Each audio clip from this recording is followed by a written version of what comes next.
When you use the dimension value, the forecast per dimension, there's an issue that on one hand you like maybe not to, or only to include item with forecast in a short list, also include item without forecast, and that list tends to be longer and longer the more information value you get.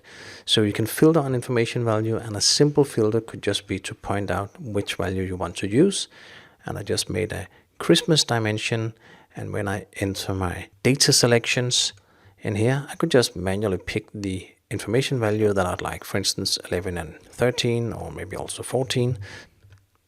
Here we are. Those are the dimension value that I'd like to include in the selection, just manually picked. So this is not an automatic selection, it's just a manual setup selection. And thereby I could filter on which information value to include here, or global dimension value to include. So it's an easy way of working with specific global dimension values.